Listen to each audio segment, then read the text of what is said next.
अब देखिए मुसलमान मुल्क इस वक्त कितने हैं दुनिया में, कम से कम 40-44 मुल्क हैं, 56 नहीं है जो हमारे यहाँ आमतौर पे कहा जाता है।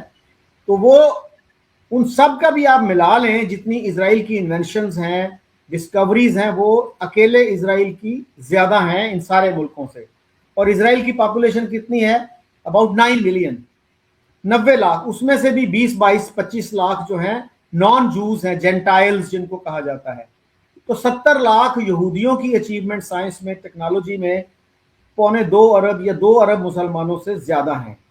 तो ये एक लम्हा फिक्रिया है मुसलमानों के लिए कि इतने कम यहूदी। फिर नोबेल प्राइज आप देख लीजिए कि मुसलमानों ने कितने जीते हैं और जूस ने, जो कि एक मिनिस्क्यूल माइनॉरिटी है पूरी दुनिया के हिसाब से देखें तो, कि उन्होंने कितना वो किया है। तो तालीम के साथ जो कमिटमेंट है उनकी, we need to learn from that.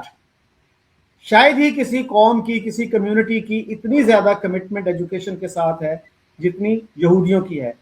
There was a time, Cheema साहब, when Harvard and other universities, top universities would not admit Jewish students. इतना प्रेजुडिस था। तो उन्होंने कोई वायलेंस नहीं किया, कोई धमाके नहीं किए, हार्वर्ड को उड़ाने की कोशिश नहीं की। They fought their battles politically and judicially. उन्होंने अदालतों में गए, मीडिया पे गए कि भाई हमारे साथ ये ज्यादती हो रही है।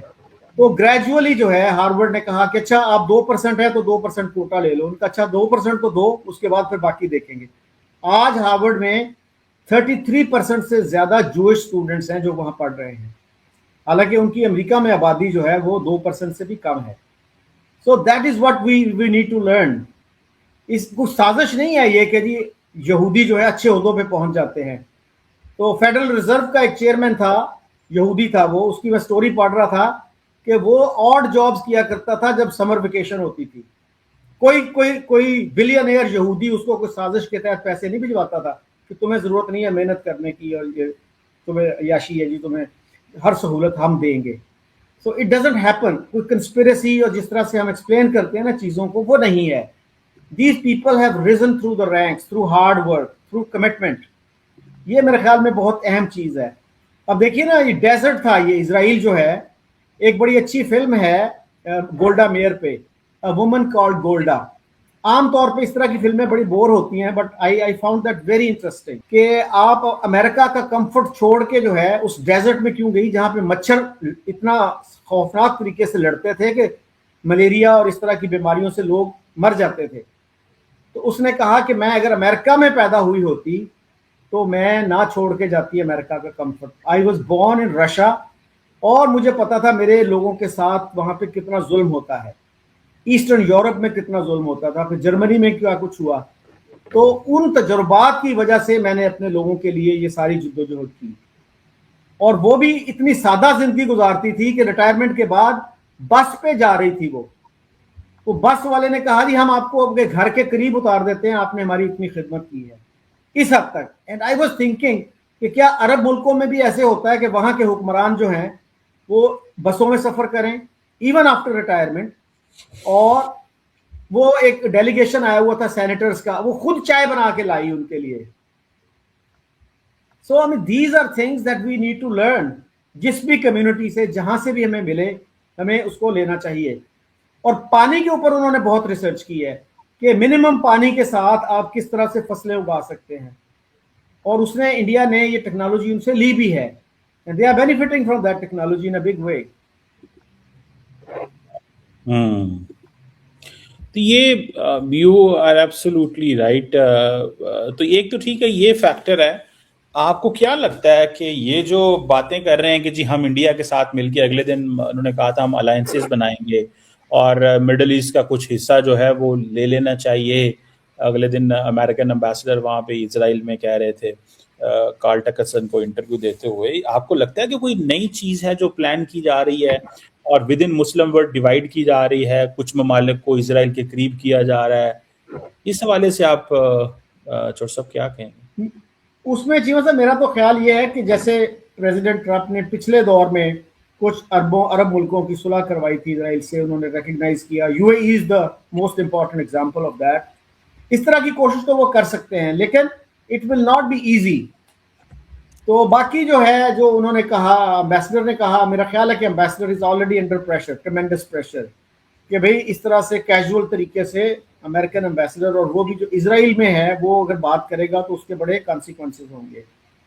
तो इस तरह की बात मेरा ख्याल है कि दैट वाज इररिस्पॉन्सिबल, और सीनियर डिप्लोमेट से आप एक्सपेक्ट नहीं करते इस तरह की बात। तो ये जो बात है, बाकी मेरा नहीं ख्याल कि कोई बहुत ज़्यादा कोई इस तरह से हो जाएगा कि पूरे मिडल ईस्ट पे कब्जा कर लेगा इसराइल। और हमारे यहाँ वैसे इस तरह की एक मिथ मशहूर है कि जी इजरायली पार्लियामेंट जो है, जिसको कनेसेट कहते हैं, कि जी वहाँ पे एक नक्शा लगा हुआ है और जिसमें पूरे मिडल ईस्ट को उसका हिस्सा दिखाया। मौलाना मौदूदी ने भी अपनी किताब में इस तरह की बात लिख दी थी, and he did not do his proper research actually. ये वो जी हमारी सरहदें जो हैं दरियाए नील से लेके फरात तक हैं, इस तरह की बातें। तो वो कोई नक्शा वहाँ पे इस तरह का नहीं लगा हुआ, किसी रिलायबल सोर्स ने कभी ऐसी बात नहीं की। और आजकल तो इतना इजी है ये चीज़ें चेक करना, डबल चेक करना, कंफर्म करना।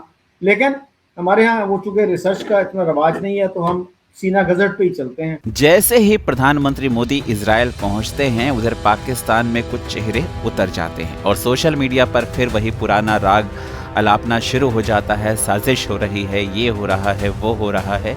लेकिन सच्चाई क्या है, इसे आप इस तरह से समझिए। जैसे ही प्रधानमंत्री नरेंद्र मोदी इजराइल के दौरे पर पहुंचे, वहां पर उनका स्वागत खुद इजराइल के प्रधानमंत्री बेंजामिन नेतन्याहू ने किया।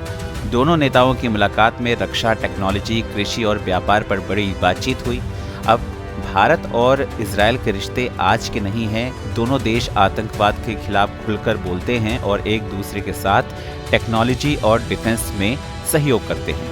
मोदी जी ने साफ कहा कि भारत शांति चाहता है, लेकिन आतंकवाद पर जीरो टॉलरेंस रखता है। इधर पाकिस्तान के कुछ यूट्यूबर्स जो जैसे कमर चीमा साहब हैं, ये कहते हैं कि यहूदी काफिर साजिश चल रही है, लेकिन असली दुनिया में देशों के रिश्ते भावनाओं से नहीं, हितों से चलते हैं। भारत अपनी राष्ट्रीय हित के हिसाब से फैसले लेता है। इजराइल से drone technology, cyber security, agriculture innovation, ये सब भारत के काम की चीज़ है। देखिए, हर बार जब भारत कोई मजबूत कूटनीतिक कदम उठाता है तो कुछ लोग परेशान हो जाते हैं, लेकिन भारत अब 90 के दशक वाला भारत नहीं रहा। आज भारत अमेरिका से भी बात करता है, रशिया से बात करता है, अरब देशों के साथ भी रिश्ते मजबूत हैं और उसके साथ ही इजराइल के साथ भी भारत के रिश्ते मजबूत हैं। और यही है असली वसुधैव कुटुंबकम की नीति। तो सवाल ये है कि क्या ये किसी के खिलाफ साजिश है या फिर भारत अपने हित में मजबूत रणनीति बना रहा है?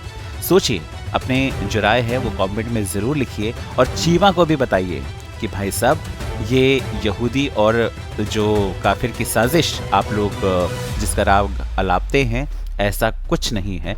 हर देश अपने हित की रक्षा करने के लिए आगे बढ़ता है, समझौते करता है, और वही भारत कर रहा है। और मेरे ख्याल से पिछले 10 सालों में दुनिया के साथ में जिस तरह से भारत के रिश्ते सुधरे हैं, उसमें कोई दो राय नहीं।